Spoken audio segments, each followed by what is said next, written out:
Saat ini, banyak investor asing, baik individu dan terutama institusi, menjadikan Indonesia sebagai salah satu tempat investasi terbaik. Baik secara investasi secara langsung atau foreign direct investment, maupun investasi secara tidak langsung atau foreign indirect investment dengan membeli saham di Bursa Efek Indonesia. Mengapa banyak investor asing tertarik untuk investasi di Indonesia? Mari kita kupas di video yang kali ini.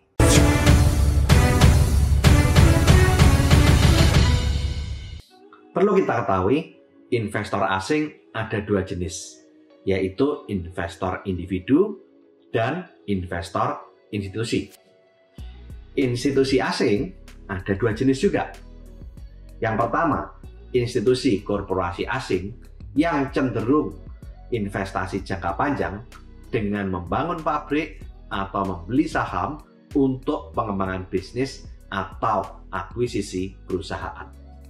Yang kedua, institusi fund manager atau manajer investasi asing yang cenderung investasi jangka pendek dengan membeli saham untuk portofolio investasi yang mereka kelola.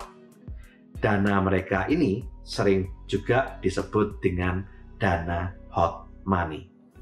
Untuk mengembangkan dana mereka agar bertumbuh pesat, investor asing melakukan investasi di negara yang masuk dalam kategori emerging market dengan kriteria investment grade. Istilah emerging market dikenalkan oleh Antoine W. Van Eckmyle dari International Finance Corporation dari World Bank pada tahun 1981. Emerging market economy adalah negara yang berpendapatan domestik bruto per kapita atau GDP per kapitanya sedang bertumbuh dari negara ekonomi rendah menuju ke level menengah dan maju. Negara tersebut mewakili sekitar 80% dari populasi global dan 20% dari ekonomi dunia. Namun kemudian, istilah emerging market didefinisikan secara longgar, sehingga negara-negara yang termasuk dalam kategori ini bervariasi dari negara yang sangat besar sampai yang sangat kecil, yang muncul karena perkembangan ekonomi dan reformasi. Negara emerging market adalah negara yang pertumbuhan ekonominya bertumbuh dari negara ekonomi rendah berkembang menuju negara maju yang ditunjukkan oleh beberapa hal seperti likuiditas utang lokal, pasar modal, dan adanya beberapa bentuk pertukaran pasar serta badan pengawas. Negara emerging market saat ini menjadi negara tujuan investor-investor negara ekonomi maju untuk melakukan investasi dan melakukan kerjasama bisnis karena memiliki potensi besar ke depannya. Mengapa Indonesia dimasukkan sebagai salah satu surga investasi oleh para investor asing? Yang pertama, Indonesia merupakan perekonomian terbesar di Asia Tenggara dan merupakan salah satu emerging market terbesar di dunia. Yang kedua, Indonesia memiliki ekonomi pasar di mana pemerintah memainkan peranan penting dengan memiliki ratusan perusahaan BUMN dan mengelola harga pada barang kebutuhan pokok termasuk bahan bakar, beras, dan listrik. Yang ketiga, Indonesia masuk dalam MSCI Index atau Morgan Stanley Capital Index yang meliputi 1.500 perusahaan investasi di 51 negara dengan dana total kelolaan sekitar 4 triliun US dollar. Investor global selalu menggunakan indeks ini sebagai patokan untuk investasi saham. Sedangkan untuk pasar negara berkembang atau emerging market meliputi 26 negara termasuk Indonesia. Yang keempat, Goldman Sachs, salah satu manajer investasi terbesar dunia, pada tahun 2007 memperkirakan Indonesia akan menjadi kekuatan ekonomi nomor 7 dunia pada tahun 2050.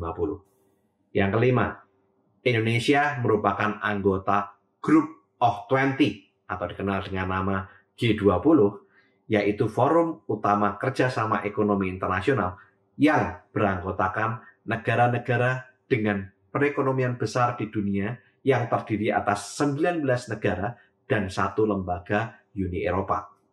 Forum G20 memiliki posisi strategis karena secara kolektif merupakan representasi dari 85% perekonomian dunia, 80% investasi global, 75% perdagangan internasional, dan 60% populasi dunia.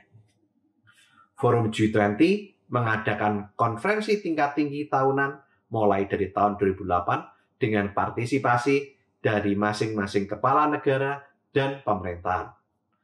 Dan pada tanggal 31 Oktober 2021 kemarin, Indonesia ditunjuk menjadi presidensi G20 tahun 2022 dan memiliki kesempatan pertama kali menjadi tuan rumah konferensi tingkat tinggi Group of 20 sejak didirikannya perkumpulan G20 pada tahun 1999. Hal ini merupakan sebuah kepercayaan dari negara-negara G20 kepada Indonesia.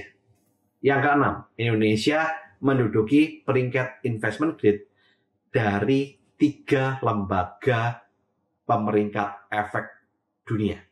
Bahkan S&P tetap mempertahankan investment grade rating Indonesia pada tanggal 22 April 2021 kemarin di tengah pandemi corona.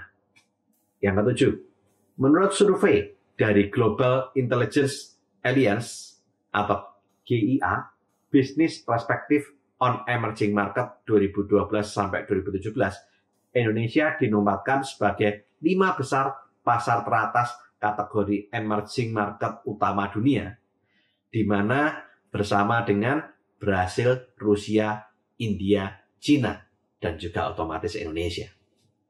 Kemudian ditambahkan menjadi BRICS yang terdiri dari Brasil, Rusia, India, Indonesia, Cina, dan South Africa. Yang kedelapan, ditinjau dari indikator Real Effective Exchange Rate atau REER yang mengukur kondisi perekonomian suatu negara dengan memperhatikan pergerakan nilai tukar. Pergerakan REER Indonesia masih sejalan dengan arah pergerakan negara emerging market lainnya. Posisi REER Indonesia juga masih berada di level yang cukup kompetitif, khususnya dibandingkan dengan negara-negara ASEAN. Di tahun 2016, Indonesia berhasil menyalip Malaysia dan Singapura sebagai emerging market terbesar di Asia Tenggara. 9. Banyak studi menyatakan masa depan Asia adalah masa depan ekonomi global. Salah satunya dari studi Oxford Economics yang dilansir dari Business Insider November 2019. Studinya tentang 10 negara dengan pertumbuhan emerging market atau pasar berkembang yang pertumbuhannya cepat untuk ekonomi global pada tahun 2028. Hasil studi itu menyatakan sebagian besar dari 10 negara tersebut berada di Asia. Hal ini sejalan dengan prediksi para ahli bahwa Asia adalah masa depan ekonomi global. Peringkat ini didasarkan pada angka produk domestik bruto, ketersediaan pendanaan, dan pertumbuhan tenaga kerja. Dan Indonesia berada di urutan ketiga dengan perkiraan produk domestik bruto atau GDP 5,1% per tahun. Yang ke-10, PricewaterhouseCoopers, PwC, sebagai salah satu dari 4 penyedia jasa auditor terbesar di dunia, pada tanggal 22 Oktober 2019 memprediksi Indonesia akan berada di peringkat 5 di tahun 2030 dengan estimasi nilai GDP 5.424 miliar US dollar dan akan naik menjadi peringkat keempat di tahun 2050 dengan estimasi nilai GDP 10.502 miliar US dollar berdasarkan nilai GDP dengan metode perhitungan Purchasing Power Parity atau Triple P. 11. Indonesia akan memasuki masa bonus demografi yang akan terjadi antara tahun 2030 sampai 2040, di mana jumlah penduduk usia produktif usia 15 sampai 64 tahun di Indonesia lebih besar dibandingkan penduduk usia tidak produktif, yaitu di bawah 15 tahun dan di atas 64 tahun. Dari pengalaman, banyak negara telah berhasil dan terbukti memanfaatkan bonus demografi dengan maksimal, seperti Malaysia, Korea Selatan, Jepang, dan masih banyak lagi. Salah satu manfaat yang diberikan oleh bonus demografi adalah bisa mengubah tingkat perekonomian di sebuah negara dari level negara berkembang menjadi negara maju. Untuk mewujudkan Indonesia menjadi negara maju, perlu dilakukan peningkatan investasi di dalam negeri dengan mengundang investor-investor asing yang berasal dari negara-negara yang maju untuk melakukan investasi di Indonesia. Dan juga memfasilitasi masyarakat Indonesia untuk menjadi pengusaha agar bisa memaksimalkan produktivitas penduduk usia produktif sehingga angka pertumbuhan ekonomi dalam GDP dan GDP per kapita akan bertumbuh pesat. Yang ke-12, mulai melandainya kasus COVID-19 di tanah air menimbulkan persepsi bahwa ekonomi Indonesia akan perlahan pulih kembali seiring pelonggaran pemberlakuan pembatasan kegiatan masyarakat atau PPKM oleh pemerintah Indonesia. Mulai pulihnya ekonomi Indonesia bisa dilihat dari beberapa indikator mulai bulan Agustus 2021.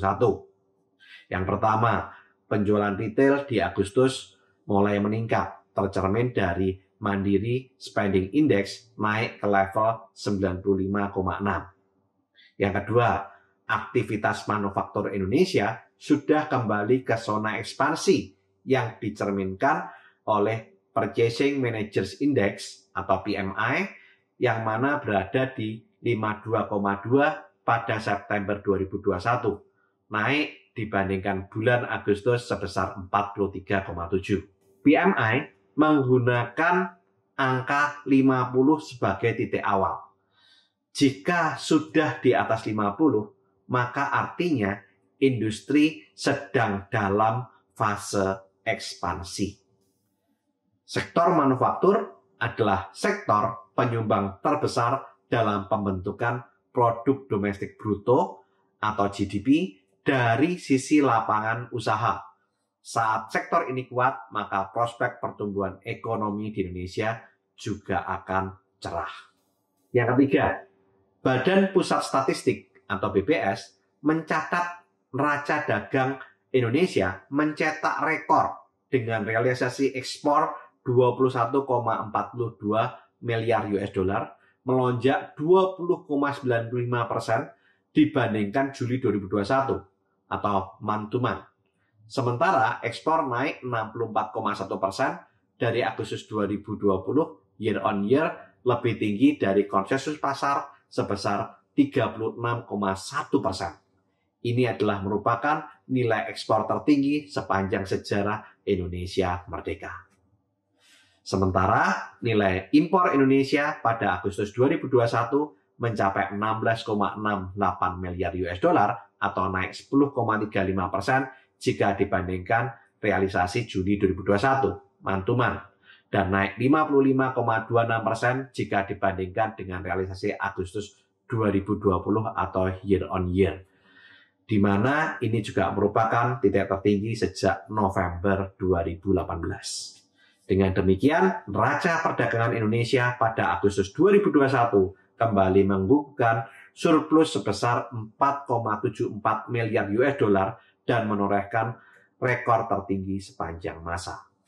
Yang ke-13, pemerintah Indonesia melalui Peraturan Pemerintah Nomor 49 Tahun 2021 memberikan relaksasi perpajakan kepada investor, manajer investasi, BUMN, dan lembaga pemerintah serta entitas lain yang terlibat. Salah satunya, investor asing bisa dikecualikan dari objek pajak sepanjang penghasilan yang didapat dari LPI seperti dividen diinvestasikan kembali ke Indonesia. Pembebasan pajak ini akan berlangsung selama 3 tahun. Untuk pencairan hasil ambil untung hanya dikenai pajak penghasilan final hanya sebesar 7,5%. Yang ke-14, rally kenaikan harga komoditas dunia seperti batu bara, minyak bumi, gas, hingga minyak sawit atau CPO pada Agustus, September, Oktober ini membuat naik harga saham produsen-produsennya.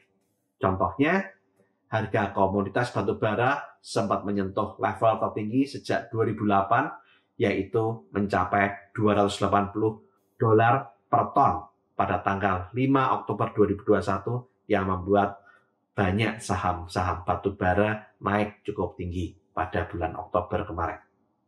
Yang ke-15, banyak saham-saham berkapitalisasi pasar besar atau big caps di Bursa Efek Indonesia yang saat ini valuasinya masih murah dibandingkan valuasi industri sejenis di bursa saham negara lain. Hal ini membuat investor asing tertarik untuk melakukan rotasi investasi ke pasar modal Indonesia. Hal-hal ini membuat investor asing tanpa disadari oleh investor retail sudah berburu saham Indonesia sejak bulan Agustus 2021. Sampai tanggal 26 Oktober 2021, saat video ini dibuat, dana asing masuk atau capital inflow sudah mencapai 39,4 triliun year to date. Adapun total penghimpunan dana di pasar modal hingga 26 Oktober 2021 mencapai 273,9 triliun. Angka ini jauh melampaui nilai penghimpunan dana sepanjang tahun 2020 yang sebesar 118,7 triliun dan di atas target tahun 2021. Video ini dibuat untuk sarana edukasi, bukan ajakan untuk membeli ataupun menjual saham. Jika Anda membeli atau menjual saham karena melihat video ini, segala keuntungan ataupun kerugian merupakan tanggung jawab Anda pribadi. Disclaimer on. Oke, lakukan terus saving, investing, protecting agar hidup Anda makin sip. Saya, Tony Hermawan Adikaryo, sampai jumpa di puncak kemakmuran.